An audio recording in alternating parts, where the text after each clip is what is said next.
Si alguien tiene alguna pregunta, por favor. Gracias. Sí, maestro Nibol, en Veracruz, en el estado de Veracruz, como en otros estados del país, tenemos el gran problema que ya ha comentado usted de la falta de planeación en lo cultural. Esto tiene que ver con la construcción o que no existan los indicadores culturales precisamente, ¿no? Que ha sido un problema en las instituciones culturales. Ya el centro del país se organizó y ya han estado haciendo seminarios para poder incidir en esta construcción de indicadores. Pero la pregunta sería, ¿de qué manera pues, se puede orientar la capacitación, no solo de los funcionarios de cultura, sino de todas las personas, para esta construcción de indicadores que es fundamental y para que exista una planeación? Si la definición de esto tiene que ver con la falta de interés de los gobiernos para definir presupuestos para la actividad cultural. Sí, la experiencia que tiene México en materia de construcción de indicadores es una experiencia, yo diría, ambivalente. Es uno de los países que más ha tratado de impulsar esa discusión, incluso en América Latina, con seminarios internacionales. Se creó un observatorio latinoamericano donde México fue uno de los más importantes, un observatorio americano, ¿no?, sobre este tema. La discusión que se ha hecho, sobre todo para darle contenido al SIC, al Sistema de Información Cultural, también ha sido muy valiosa, pero cuando uno mira los resultados no cambia. Y la verdad, yo creo que es uno de los misterios que el Espíritu Santo todavía no ha revelado y tardará en revelar por qué no camina, siendo que se ha puesto tanto interés, cuando menos en hacer la discusión. Yo tengo dos hipótesis para decir que no funciona. Una es porque no se tiene interés en conocer realmente, y la otra es un problema organizativo, porque el INEGI debiera haber tenido un papel importante en la definición de estos indicadores y no ha querido tenerlo. Al contrario, ha venido haciéndose para atrás en la participación del INEGI en la producción de información útil para todos los mexicanos. Yo creo que se ha venido empobreciendo y no se ha logrado, digamos, un cambio. En contrapartida, lo que sí podemos reconocer, yo estuve hace un poco más de un mes en la celebración del 25 aniversario del IBEC, y yo hice notar dos cosas. Una, que el IBEC nace antes que el CONACULTA, y esto, que es un pequeño detalle, si uno mira lo que estaba pasando en el país en ese momento, es muy importante, porque no solamente fue el IBEC, en muchos estados se estaban creando aparatos parecidos a lo que luego fue el CONACULTA. Normalmente tenemos la idea de que se copian las instituciones federales en los estados, y en el caso del CONACULTA fue al revés. El CONACULTA fue fruto del empuje que ya en ese tiempo, creo, más de 10 estados tenían institutos o consejos de cultura que dieron por resultado, digamos, la creación del CONACULTA. Y la otra cosa es que la Ley de Fomento Cultural del Estado, con todos los defectos que le puedan encontrar, que si uno trabaja, las encuentra, ¿no?, a la Ley de Fomento Cultural del Estado de Veracruz, pero es una respuesta inmediata a la reforma constitucional. O sea, esa respuesta inmediata a la reforma constitucional, el artículo 4º, ¿no?, que es muy importante que haya sido en el artículo 4º. La propuesta inicial de la reforma constitucional era ponerlo en el artículo 3º, y gracias a la presión de muchos asesores se puso en el artículo 4º, porque si se ponía en el 3º no se podía hacer la desvinculación entre cultura y educación. Entonces, colocarlo en el artículo 4º permitió abrir un espacio nuevo de reflexión sobre la cultura separado del artículo 3º.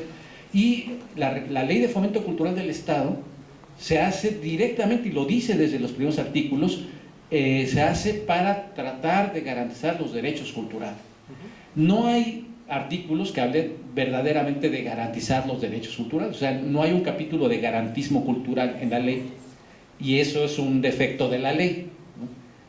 Porque se habla de garantizar, no se dice cómo se garantiza, pero es un problema, en descargo de eso, un problema internacional, porque no se sabe bien cómo garantizar los derechos culturales. Es un problema muy complejo. Entonces, yo creo, aunque estoy saliendo como la respuesta como de los elefantes, ¿no? La cuestión sobre los indicadores culturales, sí, no hay, y no hay porque quien lo debería hacer, que es el INEGI, no lo quiere hacer, y tal vez no lo quiere hacer porque le dicen que no lo haga, ¿no? Ahí hay un problema. A cambio de eso, tenemos una gran innovación, y en los estados hay un gran dinamismo. Hay un déficit de legislación cultural, pero en el nivel federal. En el nivel de las entidades federativas hay un gran dinamismo en la normatividad cultural, a veces con errores, a veces con aciertos, pero ese dinamismo sí lo aprecio mucho. Y lo trato de poner en el centro porque se dice que México es un país centralista disfrazado de país federal, pero no es cierto. Hay una dinámica muy propia en las entidades federativas que se mueve por sí misma, que tiene su propia lógica muy valiosa.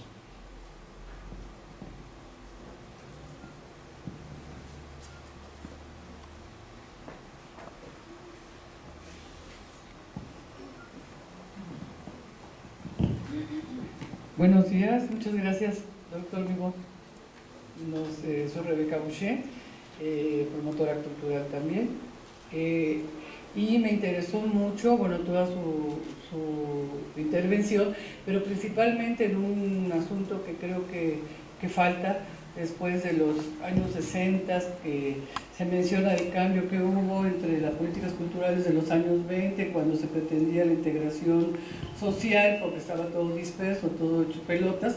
Entonces se busca tener una idea de país, ¿no? Ya en los 60, ya usted nos hizo favor de dar una estupenda explicación, pero a la medida de que el país se va reconociendo dentro de la gestión ciudadana a partir de las casas de cultura que inician en Francia, se inicia aquí el proyecto Casas de Cultura a través del IBEC, primero del Instituto Nacional de Bellas Artes, antes de que existiera Conaculta. De hecho, Conaculta creo que tiene un problema de ley por ahí, de cuando se funda en la época de Salinas de Gortari. Entonces, casi como que técnicamente no tendría que existir, o legalmente no existiría. Entonces, nuestra ley que crea el IBEC con la doctora Ida Rodríguez Prampolini es un avance importante como en todos los estados, pero aquí nosotros vemos que el trabajo enorme que acrecenta los públicos es el de las asociaciones civiles, industrias y empresas culturales y de creación artística, que en el caso de Veracruz, que somos muy creativos, existen de norte a sur en todo el territorio veracruzano. Y lo interesante está en que ningún estado, ningún municipio, caso Veracruz, ni el mismo estado, prevé el registro, avalar el trabajo, conocer el trabajo que realizan los cientos o miles, no sé, de asociaciones civiles de trabajo voluntario en pro de la actividad cultural.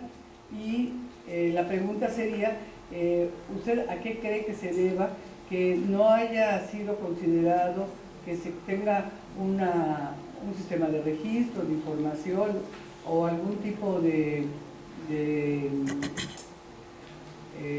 recursos técnicos ahora con la función de internet para conocer realmente la realidad del país, del estado, en el caso de cuántas gentes trabajan por la cultura, cuánta gente trabaja por la creación artística, que no se les valora en términos económicos, no se les valora en términos sociales, y se desvirtúa el volumen de la calidad que puede llevarse a los municipios más alejados que Jalapa y la región, ¿no? Entonces, bueno, esa era la pregunta. ¿Qué considera usted, después de todo lo que se sabe ya respecto a la importancia de la cultura para el crecimiento?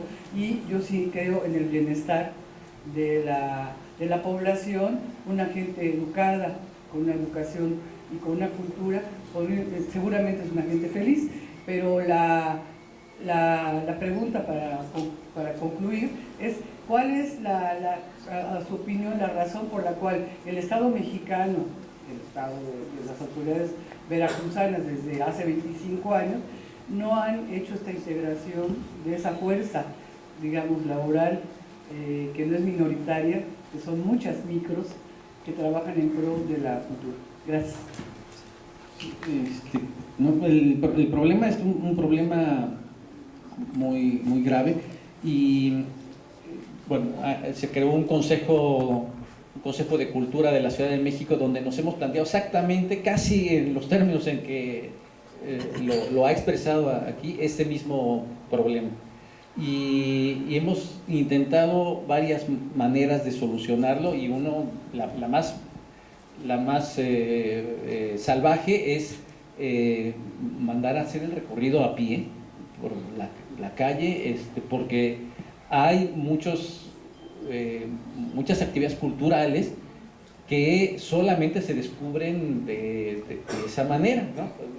O sea, un caso muy bonito, que tiene un video incluso que está en YouTube, es de una señora panadera, una familia panadera, que intentó en México arreglar la situación de un parque que se lo habían apropiado, pues, chavos que iban a drogarse y que no dejaban que otros chavos jugaran, les cobraban por jugar básquetbol a los chicos, en fin, ya era la extorsión plena. Y entonces la señora panadera, pues lo único que hizo fue hacer lo que podía hacer, que era abrir una escuela de pan, ¿no? Enseñar a estos mafiosos a hacer pan, ¿no? Entonces a mí me parecía fantástico ver a estos cuates que se la pasaban ahí extorsionando a chavos, amasando ahora, haciendo bolillos y haciendo bizcochos, ¿no? Ahí. Bueno, pero ¿qué es eso? Una panadería con una señora que ha convertido la panadería en un centro cultural para enseñar a hacer pan, pero lo descubrió una promotora cultural que le encargaron arreglar lo del parque, y se hicieron ahí varias cosas, y ella fue la que descubrió eso, caminando por la calle. Yo me explico los problemas por dos o tres razones. Una es porque no hay interés por conocerlo, otro es porque el problema de la participación es molesto. O sea, es como las comisiones de derechos humanos, ¿no? Una comisión de derechos humanos, por definición, es una piedra en el zapato, o sea, porque está hecha para eso, está hecha para hacer una piedra en el zapato. O sea, una comisión cómoda, eso no la queremos nadie, queremos una comisión que esté siempre insistiendo que se acaba cometer una violación de tal tipo, y mientras más incómoda es, mejor para los ciudadanos. Se trata de eso, y la participación en general es una participación incómoda, y mientras más educada sea la gente que participa, es peor, porque entonces es un problema más complicado.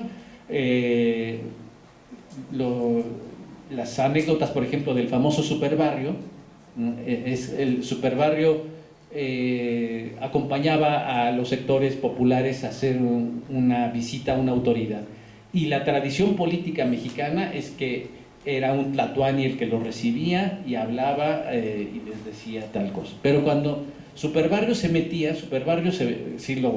los jóvenes, perdón porque hablo con chicos que no han escuchado superbarrio, pero los de mi edad sí escuchamos el superbarrio, y era un luchador de rojo como el Chapulín Colorado, con sus mallas y todo.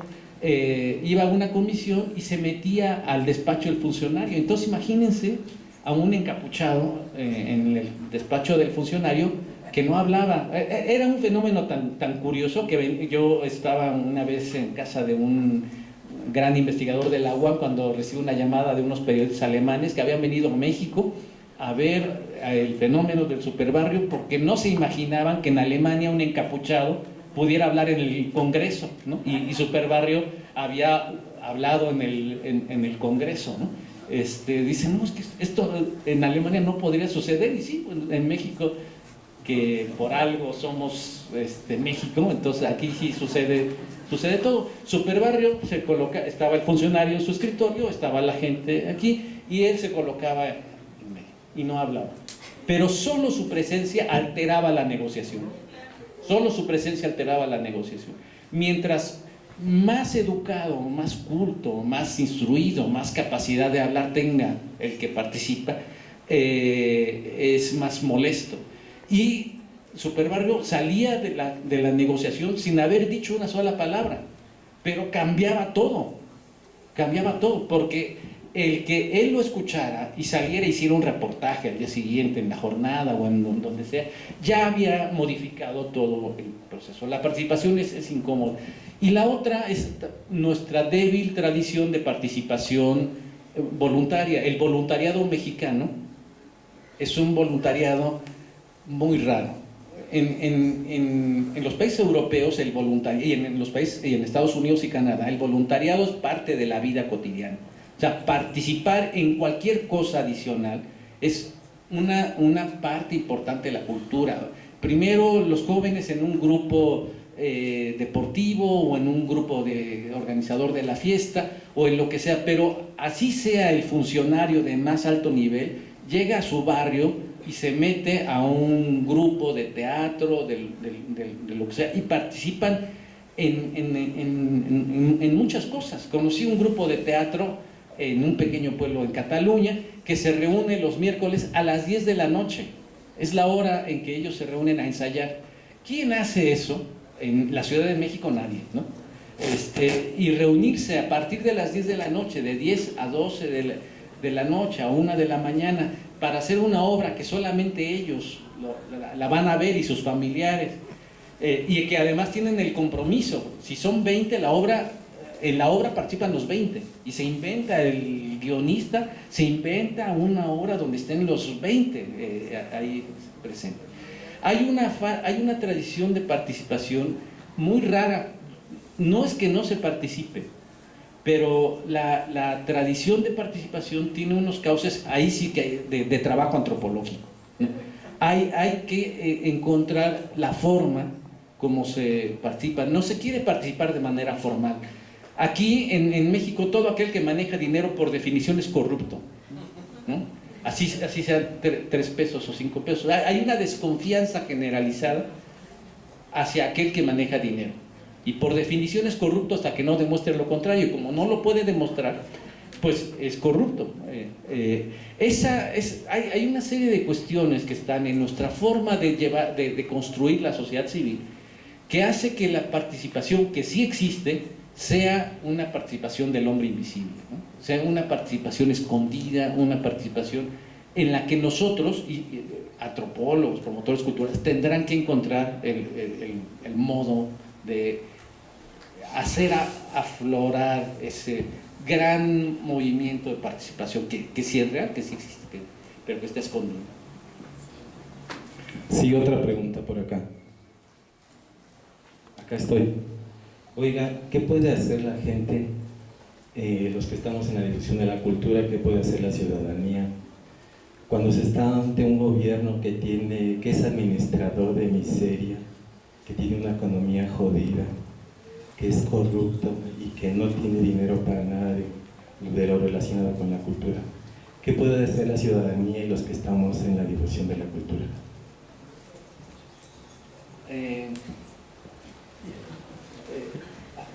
Como cualquier respuesta que uno pueda dar a esa pregunta, es una respuesta que, por un lado, simplemente afirmaría esa tesis, lo cual sería ya comprometedor, o la negaría, lo cual ocasionaría chiflidos al negarla. Entonces uno está en una situación muy difícil, digamos, para responder. Ahora, yo creo que hay que siempre hacer todas las distinciones posibles, porque estamos acostumbrados a pensar en el poder de una manera muy globalizante, y hay diversos niveles, ¿no? Y es necesario tener ya, para hacer los análisis, la finura de ciertas, de encontrar los espacios, e incluso de colocarse en el papel del promotor cultural. Por ejemplo, una anécdota de la Ciudad de México. Hace unos años, 10 o 12 artistas plásticos obsequiaron a la ciudad unas esculturas, o la ciudad las compró, y las pusieron, decidieron en ese tiempo colocarlo en un barrio popular. Eran esculturas muy modernas, de arte contemporáneo. Para los que conocen la Ciudad de México, en la zona de Aragón, ahí las colocaron. Al cabo de un tiempo, algunas habían desaparecido, otras estaban hechas un basurero, otras estaban grafiteadas. Entonces a la Secretaría de Cultura se le ocurrió que ahí no tenía ningún sentido tener estas esculturas hechas por artistas, buenos o malos, pero digamos que habían hecho una aportación a la ciudad, para sufrir ese maltrato. Entonces se las llevó al rumbo de Santa Fe y las colocó en el rumbo de Santa Fe, donde están estos centros nuevos, que parece uno que no está en México, ¿no? Y entonces la prensa sale diciendo que la Secretaría de Cultura desprecia, digamos, a los sectores populares, les quita estas obras. ¿Qué hay ahí? Bueno, pasaron, me parece, muchas cosas. Una es que tal vez no prepararon a la gente de Aragón a recibir eso. La otra es que cuando uno habla de arte público, está muy claro que hay que respetar la libertad creativa a como dé lugar. Que la libertad del creador debe llegar hasta la blasfemia, porque si no llegara a la blasfemia estaríamos todavía produciendo íconos del siglo XII. O sea, si los artistas no se hubieran brincado las trancas, ¿no?, estaríamos nosotros atoradísimos. Entonces, gracias a los artistas, gracias a que ellos decidieron brincarse las trancas y hacer muchas cosas. Esta semana en España hubo un juicio contra un poeta, un músico poeta, que en el año 76 filmó en una camarita de cine de 8 milímetros, filmó una receta para hornear un Cristo. El filme dura lo que filmaba una cintita de Super 8, o sea, 1 minuto y medio. Entonces hay una voz ahí que va diciendo, quítele las alcayatas, tome un Cristo de tales dimensiones, quítele las alcayatas, lávelo cuidadosamente para quitarle las costras, póngalo en una fuente con cebolla y papas, en una base de cebolla, métalo al horno y pierda cuidado por el tiempo, porque en 3 días va a salir solito de... Eso lo filmó en el año 76, y era un filme pues doméstico. Bueno, al poeta le hicieron un homenaje en el año 2004, una película, y alguien recuperó el filme y lo pasaron, lo añadieron a la película, y luego en la televisión pasaron esa escena de la receta para hornear un Cristo. Pues desde el 2004 hasta esta semana, un pleito contra la conductora del programa y contra el artista por haberlo hecho y llegó a los tribunales, y le pedían, una asociación de abogados católicos le pedía una millonada de multa, y la causal era haber herido los sentimientos de una comunidad, ¿no? Los defensores decían, ¿y cómo podemos medir la lesión a los sentimientos de alguien, ¿no? ¿Cómo lo podemos medir? Pero hay un artículo muy ambiguo, ¿no?, de esto. Entonces, salieron muchos artículos diciendo, es un filme doméstico, se hizo al año siguiente de la muerte de Franco, y era casi como una liberación ¿no? Haberlo hecho. Nadie lo proyectó porque era en Super 8. La internet en ese tiempo, les digo a los chavos, estaba muy poco desarrollada, ¿no? No había eso. Después ya apareció el filme, ¿no? Y se presentó esta cuestión. Bueno, lo menciono porque a final de cuentas, en estos procesos en los cuales hay gobiernos muy difíciles, hay políticas que no responden a todo el proceso creativo, yo creo que hay que distinguir muy claramente los niveles de autoridad, y hay que tener una cierta confianza en el conjunto de la sociedad, porque no todo depende de las autoridades. En el caso, por ejemplo, de este filme, finalmente hubo un manifiesto de artistas, sobreseyeron el caso, el artista amenazó, el poeta amenazó con exiliarse en Francia si lo condenaban, ¿no? Tiene 68 años, 66 años, y además, como es cantautor, se presenta cada semana y lo recibieron con una ovación cuando llega después del juicio, lo recibieron con una ovación enorme. Pero hay una sociedad viva, no todo depende de autoridades, y yo sí recomendaría no pensar en el gobierno, en el Estado como un bloque. Hay muchos niveles, hay muchas cosas, y hay que hacer esas fragmentaciones, ¿no? Hay que hacer análisis más detallados, ¿sí? Muchas gracias. Un fuerte aplauso, por favor, otra vez para el doctor Eduardo Vicente Miguel Durán por esta conferencia y por compartir con nosotros tanto conocimiento y sus perspectivas. Y la verdad, yo creo que es uno de los misterios que el Espíritu Santo todavía no ha revelado y tardará en revelar. ¿Por qué no camina, siendo que se ha puesto tanto interés, cuando menos en hacer la discusión?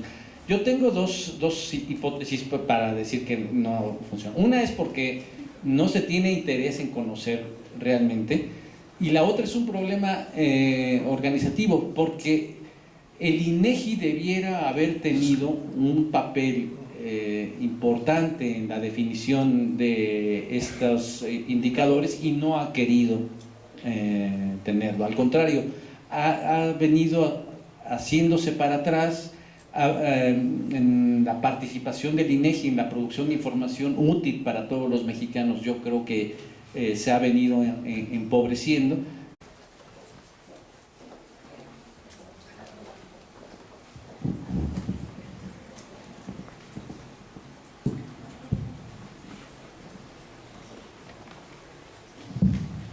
Si alguien tiene alguna pregunta, por favor. Gracias. Sí, maestro Nibol, en Veracruz, en el estado de Veracruz, como en otros estados del país, tenemos el gran problema que ya ha comentado usted de la falta de planeación en lo cultural. Esto tiene que ver con la construcción o que no existan los indicadores culturales precisamente, ¿no? Que ha sido un problema en las instituciones culturales. Ya el centro del país se organizó y ya han estado haciendo seminarios para poder incidir en esta construcción de indicadores. Pero la pregunta sería, ¿de qué manera pues se puede orientar la capacitación, no solo de los funcionarios de cultura, sino de todas las personas, para esta construcción de indicadores? Y no se ha logrado, digamos, un cambio. En contrapartida, lo que sí podemos reconocer, yo estuve hace poco más de un mes en la celebración del 25 aniversario del IBEC, y yo hice notar dos cosas. Una, que el IBEC nace antes que el CONACULTA, y esto, que es un pequeño detalle, si uno mira lo que estaba pasando en el país en ese momento, es muy importante, porque no solamente fue el IBEC, en muchos estados se estaban creando aparatos parecidos a lo que luego fue el CONACULTA. Normalmente tenemos la idea de que se copian las instituciones federales en los estados, y en el caso del CONACULTA fue al revés. El CONACULTA fue fruto del empuje que ya en ese tiempo creo más de 10 estados tenían institutos fundamental. Y para que exista una planeación, sí, la definición de esto tiene que ver con la falta de interés de los gobiernos para definir presupuestos para la actividad cultural.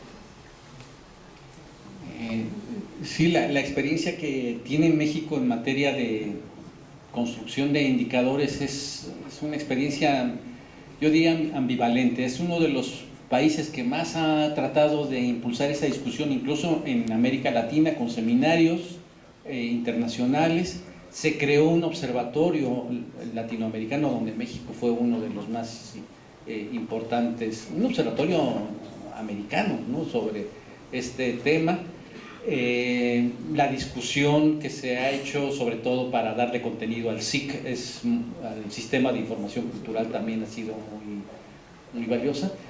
Pero cuando uno mira los resultados, o consejos de cultura, que dieron por resultado, digamos, la creación del CONACULTA. Y la otra cosa es que la Ley de Fomento Cultural del Estado, con todos los defectos que le puedan encontrar, que si uno trabaja, las encuentra, ¿no?, a la Ley de Fomento Cultural del Estado de Veracruz, pero es una respuesta inmediata a la reforma constitucional.